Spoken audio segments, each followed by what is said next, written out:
Focus. Ideate. Innovate. Enable.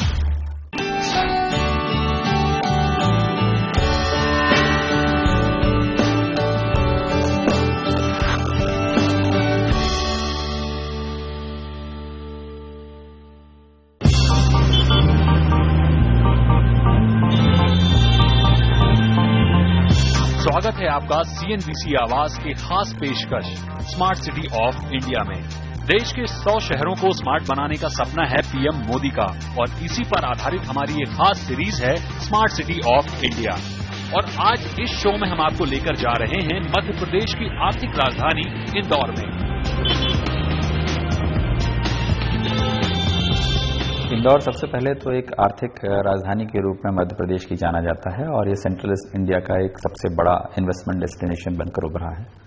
इसकी सबसे बड़ी विशेषता ये है कि ये शहर अपने आप में सभी लोगों को समाहित करके यहाँ की संस्कृति और यहाँ की आबोहवा में आमंत्रित करता है। यहाँ उतनी ही संख्या में महाराष्ट्रियन मिल जाएंगे जितने गुजराती होंगे या उत्तर प्रदेश के निवासी होंगे या राजस्थान के निवासी होंगे।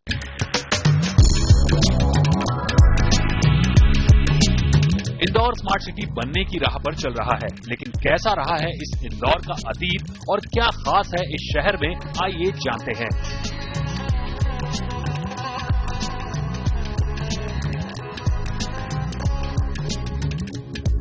मध्य प्रदेश की राजधानी भोपाल से केवल 190 किलोमीटर दूरी पर बसा इंदौर राज्य की आर्थिक राजधानी माना जाता है। करीब 21 लाख आबादी वाला ये शहर अपने सुहाने मौसम के लिए मशहूर है। इंदौर देश का 14वां बड़ा शहर है। खान और सरस्वती नदी के किनारे बसा इस शहर का 500 साल पुराना इतिहास है, लेकिन इसे खास पहचान दी 1715 में मुगल शासकों के करीबी एक जमींदार परिवार ने। इंदौर को पूरी भारत में पहचान मिली मराठा शासकों के दौर में। मराठा शासक होलकर ने 1724 में इसे शहर का दर्जा दिया। इंदौर का नाम इंद्रेश्वर मंदिर के नाम पर पड़ा है। बाजीराव पेशवा ने मल्हार राव होलकर को मालवा का सूबेदार बना दिया। इस तरह इंदौर होलकर राजाओं के पास आ गया। यहाँ पर अहिल्याबाई होलकर ने 1767 से 1795 तक राज किया। मराठा राजाओं के समय में इसे इंदूर कहा जाता था, जो बाद में इंदौर हो गया। वेलफेयर स्टेट की जो कल्पना है हमारी कि एक कल्याणकारी राज्य होना चाहिए, वो उन्होंने तभी से कर ली थी और हर बात को वो इसे अब अहिल्या के जमाने में इसमें ऐसी सनदें दी हुई लोगों को कि वो खेत में खेती करेंगे, खेत को उगाएंगे, लेकिन फसल नहीं काटेंगे। कारण क्या? वो चिड़ियाओं को चुगने के लिए रखी जाती थी। तो वो धर्मार्थ ये काम दिखता है, ऊपर से धार्मिक दिखता है, लेकिन वास्तव में ये बात थी कि चिड़िया को जब खाने के लिए एक खेत मिल जाएगा तो गांव के बाकी खेतों में चिड़िया नुकसान नहीं करेगी।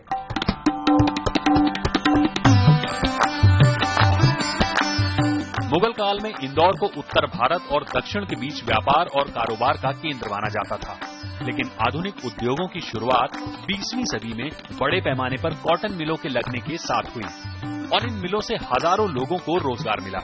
पिछले कुछ दशकों में कॉटन मिलों की जगह दूसरे उद्योगों ने ले ली है। उद्योग और व्यापार के अलावा इंदौर को मध्य प्रदेश की सांस्कृतिक राजधानी भी कहा जाता है। देश को इंदौर ने कला, साहित्य, पत्रकारिता, संगीत और खेल जगत की कई बड़ी हस्तियां दी हैं। इनमें जानी मानी गायिका लता मंगेशकर, NS बेंद्रे, मकबूल फिदा हुसैन, पत्रकार राजेंद्र माथुर, राहुल बारपुते, प्रभास जोशी, एक्टर सलमान खान, जॉनी वॉकर, मुश्ताक अली और राहुल द्रविड़ शामिल हैं। इंदौर तेजी से विकास की ओर बढ़ रहा है। इंदौर में देश का पहला मेडिकल इंस्टीट्यूट महाराजा यशवंतराव हॉस्पिटल सन 1848 में खोला गया था। इंदौर देश का अकेला शहर है जहां इंजीनियरिंग और टॉप मैनेजमेंट इंस्टीट्यूट यानी IIT और IIM दोनों हैं। यहाँ के देवी अहिल्याबाई विश्वविद्यालय में मध्य प्रदेश के दूर दराज इलाकों से छात्र पढ़ने आते हैं। शिक्षा सुविधा के मामले में इंदौर देश के किसी भी शहर को टक्कर दे सकता है। ये शहर मध्य प्रदेश के एजुकेशनल हब के तौर पर विकसित हो चुका है। यहाँ 7 मेडिकल कॉलेज, 25 बड़े मेडिकल इंस्टीट्यूट और 35 से ज्यादा बड़े इंजीनियरिंग कॉलेज हैं। इंदौर में करीब 75 स्कूल भी हैं। एजुकेशन की बात करें तो देश में एकमात्र ऐसा शहर है जहां पर IIM और IIT दोनों हैं और इसके साथ ही डिजाइन और फैशन टेक्नोलॉजी के इंस्टीट्यूट्स हैं। यहाँ पर आर्किटेक्ट और मैनेजमेंट के कॉलेजेस हैं और साथ ही साथ इंजीनियरिंग कॉलेजेस और मेडिकल कॉलेजेस हैं। तो कुल मिलाकर के अगर हम हायर एजुकेशन की बात करें तो ये एक बहुत बड़ी उपलब्धि या अपॉर्चुनिटी अवेलेबल है यहाँ के सिटीजन्स को उसको यूज करने के लिए। इंदौर अब कोचिंग हब के तौर पर भी जाना जाने लगा है। यहाँ कई नामी कोचिंग इंस्टीट्यूट हैं जहाँ मेडिकल, मैनेजमेंट और इंजीनियरिंग कोर्सेज की तैयारी कराई जाती है। कोई भी सिटी स्मार्ट केवल इंफ्रास्ट्रक्चर क्रिएशन से अकेले नहीं होती, उसको स्मार्ट बनाने के लिए वहाँ के सिटीजन्स, वहाँ की सिटीजनरी और वहाँ की ऑफिशियल जो एथिक्स हैं या जो नॉर्म्स हैं या जो वर्किंग कल्चर है वो डिटरमिन करता है। क्योंकि इंफ्रास्ट्रक्चर तो एक बार कैपिटल इन्वेस्टमेंट इन्वेस्ट करके किया जा सकता है, लेकिन उसको सस्टेनेबल बनाना, उसको मेंटेन करना और उसको उस स्तर तक बनाकर रखना ये संभव वहां के नागरिकों के द्वारा ही किया जाता है। इंदौर में स्वास्थ्य सुविधाओं की भी कोई कमी नहीं है। सरकारी हॉस्पिटल महाराजा यशवंतराव हॉस्पिटल के साथ साथ Bombay hospital, CHN hospital, Aurobindo hospital जैसे कई बड़े अस्पताल यहाँ पर मौजूद हैं। मेदांता और अपोलो जैसे हॉस्पिटल ने भी यहाँ दस्तक दे दी है। अगर हम इस चीज की ओर ध्यान दें कि क्या चीज ऐसी है जो इसको एक वाइब्रेंट सिटी या वो वाइब्रेंट कल्चर देता है, तो यहाँ की जो यूथ है, जो यहाँ का सिटीजन है, उसको वो सभी फैसिलिटीज अवेलेबल हैं जो किसी भी बड़े शहर में या स्मार्ट सिटी में अट्रैक्ट कर सकती हैं। उदाहरण के तौर पर अगर हम हेल्थ की बात करें या चिकित्सा शिक्षा की बात करें तो हमारे पास प्राइवेट सेक्टर में और गवर्नमेंट सेक्टर्स में बहुत अच्छे मेडिकल कॉलेजेस और हॉस्पिटल्स हैं, जिसमें Bombay hospital, Apollo, Medanta, Shelby, government medical colleges, ये अपने आप में पूरे नेशनली और इंटरनेशनली जाने जाते हैं और लोग देश ही नहीं बल्कि विदेशों से उपचार के लिए यहाँ पर आते हैं। अब वक्त हो गया है एक छोटे से ब्रेक का। ब्रेक के बाद हम देखेंगे इंदौर को स्मार्ट सिटी बनाने की तैयारी के बारे में कुछ खास।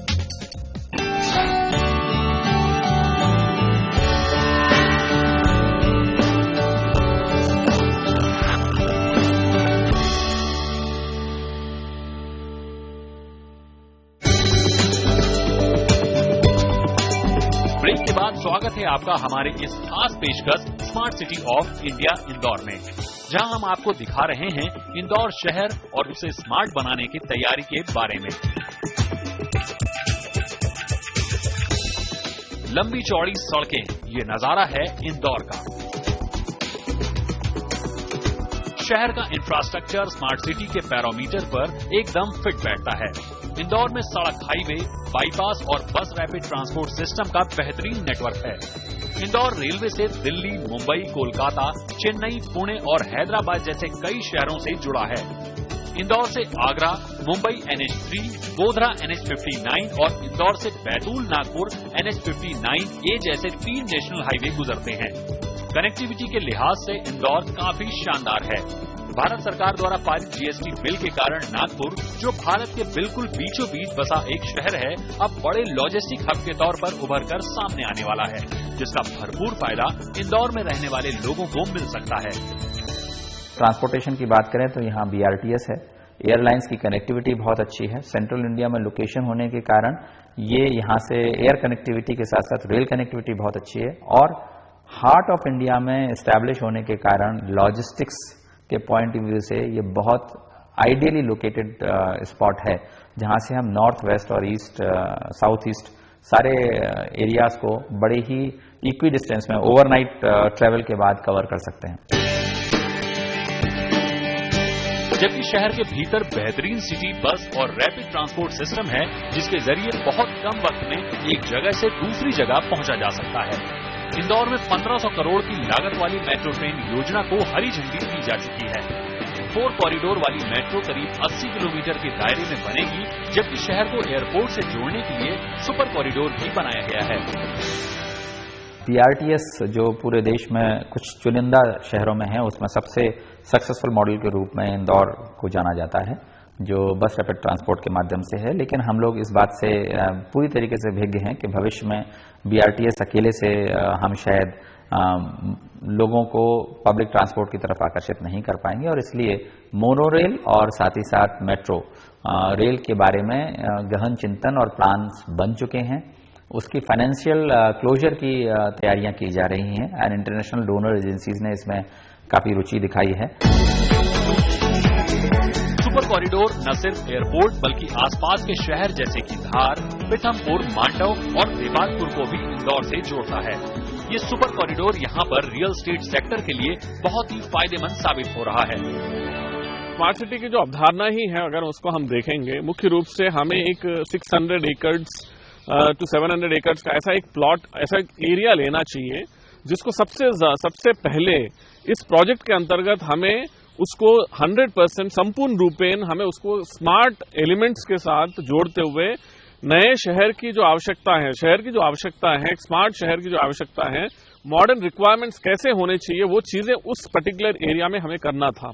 तो हमने सिटीजन एंगेजमेंट के माध्यम से हमने सिटीजन से पूछा था कि वो कौन सा एरिया सबसे ज्यादा चाहेंगे कि जिसको सबसे पहले हमें करना है। तो उसके अंतर्गत एरिया बेस्ड डेवलपमेंट में हमने राजबाड़ा, जो हमारा सिटी का हृदय स्थल है, उसको चयन किया है और उसी में सबसे ज्यादा हम लोगों का अभी फोकस है कि वो तमाम एलिमेंट्स जो स्मार्ट सिटी के अवधारणा के अंतर्गत आते हैं उसको हम क्रियान्वित करने के लिए अग्रसर है। मुख्यतः तो सुपर कॉरिडोर जो आपने देखा, अभी मैंने भी आपको बताया कि जहां पर बड़ी बड़ी आईटी जायंट्स अपना काम चालू कर चुके हैं और 2017 में अपने ऑफिसेस चालू कर देंगे। 2 बड़ी यूनिवर्सिटीज जो स्किल इंडिया का प्रोजेक्ट है नरेंद्र मोदी जी का, उसको उभारने के लिए यहाँ पर जो बड़ी यूनिवर्सिटीज आई हैं उसमें से एक यूनिवर्सिटी ने अपना काम चालू कर दिया है, दूसरी संभवतः अगले साल तक चालू कर देगी। इंदौर में सबसे व्यस्त एयरपोर्ट, जहां से मुंबई, दिल्ली, रायपुर, भुवनेश्वर, अहमदाबाद, चंडीगढ़ और हैदराबाद के लिए सीधी फ्लाइट्स हैं और जल्द ही इसे इंटरनेशनल एयरपोर्ट का दर्जा देने की बात चल रही है। कई इंटरनेशनल एयरलाइंस इंदौर में फ्लाइट्स और कार्गो सर्विस शुरू करने की इच्छा जता चुकी हैं और इसको देखते हुए राज्य सरकार ने केंद्र सरकार से इंदौर एयरपोर्ट को इंटरनेशनल एयरपोर्ट का दर्जा दिलाने की कोशिश में जुट चुकी है। इंदौर की एयर कनेक्टिविटी आज सारे मेट्रोपॉलिटन से हमारे पास सीधी कनेक्टिविटी है और इससे एक बहुत बड़ा फायदा पहुंचा है। एक इंटरनेशनल कनेक्टिविटी की थोड़ी समस्या है जिसपे काम हो रहा है। अगर वो कनेक्टिविटी यहां बहाल होती है तो निश्चित तौर पे शहर के ग्रोथ में एक नया आयाम आएगा। कार्गो फैसिलिटी अब शुरू हो गई है और अब हम इस स्थिति में हैं कि कार्गो हम सीधे अपने इंटरनेशनल डेस्टिनेशन को भेज सकें। इंदौर सुरक्षा के लिहाज से भी काफी एडवांस होता जा रहा है। इंदौर पुलिस ने एक ऐसा सिस्टम लॉन्च किया है जिसमें आम लोगों की मदद से क्राइम को कंट्रोल किया जा रहा है। कितनी बेटर हम सर्विस डिलीवरी कर रहे हैं, कितना हम रिस्पॉन्सिव हैं, ये असेसमेंट कहीं ना कहीं जो है उनके डिफरेंट सजेशंस पे, उनकी सूचनाओं पे, उनके और भी जो ऑब्जर्वेशंस हैं उस पर कितना हम बेटर रिएक्ट करते हैं, कितना फास्ट रिएक्ट करते हैं, कहीं ना कहीं वो एक आकलन है। एक होता है कि क्राइम को एक्चुअली कंट्रोल कर लेना, क्रिमिनल्स पे एक्शन हो जाना, women are safe, late night भी निकलती हैं, हमें कई बार फीडबैक भी उनके मिलते हैं कि हम लेट नाइट को जाते हैं, हमें कोई इनकन्वीनियंस नहीं होती है। खास पेशकश में अब वक्त हो गया है एक और छोटे से ब्रेक का। ब्रेक के बाद हम आपको दिखाएंगे इंदौर को स्मार्ट सिटी बनाने के लिए कुछ और खास।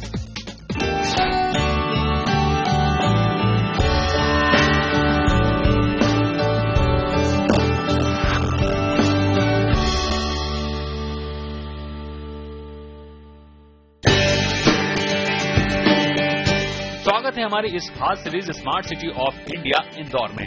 अब हम रुक करेंगे उन पहलुओं पर जो किसी भी शहर में हर नागरिक की बेसिक नीड होती है। हम लोगों ने सिटीजन एंगेजमेंट को सबसे ज्यादा महत्व देते हुए हमने ये प्रयास किया कि सिटीजन्स की क्या आवश्यकता है, कैसे लोग अपने शहर को स्मार्ट बनाना चाहते हैं, उसके ऊपर सबसे ज्यादा जोर दिया और उसी के बदौलत हमने पहले 20 सिटीज में हमने अपना नाम हासिल किया है।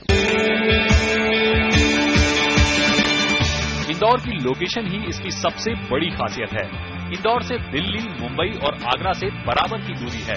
यही वजह है कि कारोबारी यहाँ इंडस्ट्री लगाने में काफी दिलचस्पी रखते हैं। हमारे पास 3-4 इंडस्ट्रियल कॉरिडोर हैं इंदौर के आसपास और ये बहुत ही अच्छे डेवलप हुए हैं। एक सबसे बड़ा कॉरिडोर हमारा पीथमपुर महू का है जहाँ 70 से 80 हजार लोग काम करते हैं। दूसरा हमारा कॉरिडोर देवास मक्सी का है जहाँ पे 20 से 25 हजार लोग काम करते हैं। तीसरा उज्जैन और सावे रोड है। ये 3 इंडस्ट्रियल कॉरिडोर हैं जो इंदौर के लिए ग्रोथ इंजन का काम करते हैं। लोग काम तो वहां करते हैं लेकिन रहते इंदौर में हैं और उनका जो इकोनॉमिक पैटर्न है, उनकी इनकम है, उसका शहर के विकास में एक बहुत बड़ा योगदान है। इंदौर में सोयाबीन प्रोसेसिंग, फार्मा, ऑटोमोबाइल और टेक्सटाइल यूनिट बड़े पैमाने पर है। शहर में पीथमपुर इंडस्ट्रियल जोन में 650 इंडस्ट्रीज हैं, जिनमें सिप्ला, इप्का और फोर्ड जैसी बड़ी कंपनियां शामिल हैं और यहां से 15 से 16 हजार करोड़ रुपए का सालाना कारोबार होता है। हमारे पास एक एसीजेड है पीथमपुर में, जो इंडिया का पहला और एकमात्र ग्रीनफील्ड एसीजेड है। उसकी सक्सेस स्टोरी यही है कि है ये छोटी जगह पे, लेकिन आज उससे पिछले वर्ष में 6000 करोड़ का निर्यात हुआ है। शुरुआत 30 लाख रुपए से हुई थी, आज 6000 करोड़ का निर्यात है।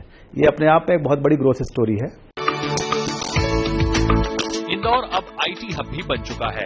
आईटी कंपनियों के लिए बने क्रिस्टल आईटी में कई बड़ी कंपनियों ने अपने ऑफिसेज खोले हैं। इन्फोसिस और टीसीएस जैसी बड़ी कंपनियों ने भी इंदौर में दस्तक दे दी है। इंदौर में जो आईटी सेक्टर है वो पिछले 5-7 सालों में काफी आगे बढ़ा है और जो आईटी के जो बड़े बड़े दिग्गज कंपनीज हैं जो बाहर की हैं, टीसीएस है, इन्फोसिस है, उन्होंने 2010-11 में यहाँ पर आकर के अपने पैर जमाना चालू करे हैं। यहाँ की जो लोकल आईटी कंपनीज हैं वो यहाँ पर काफी समय से हैं और अब काफी बड़ी कंपनीज हो चुकी हैं। तो इन सब चीजों के मद्देनजर मुझे लगता है इंदौर एक काफी अच्छा प्लेटफॉर्म है स्मार्ट सिटी के लिए। इंदौर टेक्सटाइल और गारमेंट मैन्युफैक्चरिंग के लिए भी जाना जाता है। साथ ही शहर में बुलियन और ज्वेलरी के लिए भी बड़े पैमाने पर कारोबार होता है। यहाँ की नाइट लाइफ और फैशन की बात करें तो कुछ लोग इसे मिनी मुंबई भी कहते हैं। Jewellery industry is very matured. Again आप किसी भी मेट्रो से अगर कंपेयर करते हैं इंदौर को, तो इंदौर में इवन जो लोकल फ्लेवर है वो इतना स्ट्रांग है ज्वेलरी इंडस्ट्री का कि किसी से भी कम नहीं। And it is very very bright. लोग यहाँ पे बहुत समझदार हैं। ज्वेलरी, यहाँ की क्वालिटी, हर चीज एट पार है। कस्टमर्स, जैसे मैंने कहा, वेल ट्रैवल्ड हैं, बहुत सोच समझ के, सूझबूझ के साथ अच्छी ज्वेलरी खरीदना पसंद करते हैं and they are very bright. Indore देश के उन शहरों में से है जहां सैलानियों को घूमने के लिए ढेरों जगह हैं। राजवाड़ा, लालबाग, कृष्णपुरा छतरी, व्हाइट चर्च, गांधी हाल और इंदौर म्यूजियम, ये वो जगह हैं जिन्हें इंदौर जाने वाला पर्यटक नहीं भूलता। शहर के बीचों बीच खड़ा राजवाड़ा मुगल और मराठा आर्किटेक्ट का बेहतरीन नमूना है। इसे 1766 में होलकर राजाओं ने बनवाया था। इंदौर चूंकि 2 ज्योतिर्लिंगों के बीच में है और साथ ही इससे बहुत ही अच्छे टूरिस्ट स्पॉट्स अवेलेबल हैं, जो हम हिस्टोरिकल टूरिज्म की बात करते हैं या एडवेंचर टूरिज्म की बात करते हैं, उस दृष्टिकोण से भी। तो जनरली जो भी पर्यटक आता है वो इंदौर में निश्चित रूप से अपना बेस बनाता है। 1 नाइट या 2 नाइट उसको स्टे करना ही होता है because of the logistic support, because of the connectivity issues. तो इंदौर को कोई भी पर्यटक ऐसा नहीं है जो ओंकारेश्वर आएगा वो इंदौर नहीं आएगा, या जो उज्जैन महाकालेश्वर आएगा वो इंदौर नहीं आएगा, या जो मांडू आना चाहता है वो इंदौर नहीं आएगा। इंदौर कमर्शियल हब होने के साथ साथ खाने पीने के लिए भी मशहूर है। रात में यहाँ सराफा में खाने पीने की दुकानें लगती हैं। वहीं दिन भर चलने वाली 56 दुकान पर भी आपको लोग खाते पीते नजर आ जाएंगे। इंदौर में नमकीन की भी बड़े पैमाने पर दुकानें हैं। इंदौर आने वाले पर्यटक यहाँ की चाट का स्वाद लेना नहीं भूलते। जैसे 56 दुकान पे आप सारी शॉप अगर आप देखें तो हर शॉप के जो ओनर है वो तकरीबन 20-25 साल से हैं यहाँ पे, और क्वालिटी में आज तक कभी किसी ने कोई समझौता नहीं किया। हम उज्जैन रहते हैं वैसे, पर जब भी इंदौर आना होता है तो 56 दुकान यही कचौरी और पेटिस खाना जरूर आता है। इंदौर से 60 किलोमीटर की दूरी पर स्थित उज्जैन का ऐतिहासिक और धार्मिक महाकाल मंदिर है, जहां हर साल लाखों पर्यटक आते हैं, जिससे टूरिज्म इंडस्ट्री को काफी फायदा मिलता है। उज्जैन एक प्राचीन नगरी है। ये देवी देवताओं की नगरी है। यहाँ पर ज्योतिर्लिंग महाकालेश्वर का स्थान है, जो स्वयंभू प्रकट पृथ्वी के अंदर से हुए हैं। ये 12 ज्योतिर्लिंग भारतवर्ष में है, उसमें तीसरे नंबर के ज्योतिर्लिंग भगवान महाकालेश्वर है। ये मैं 2-3 साल के अंदर यहाँ दर्शन करने के लिए परिवार के साथ आता हूँ और अभी भी परिवार के साथ यहाँ पर आया हूँ। तो आज के हमारे इस खास सीरीज में आपने देखा कि इंदौर किस तरह से स्मार्ट सिटी बनने की राह पर चल पड़ा है। सीरीज के अगले एपिसोड में हम आपको लेकर जाएंगे ऐसे ही एक शहर में जो स्मार्ट सिटी बनने के लिए तैयार है।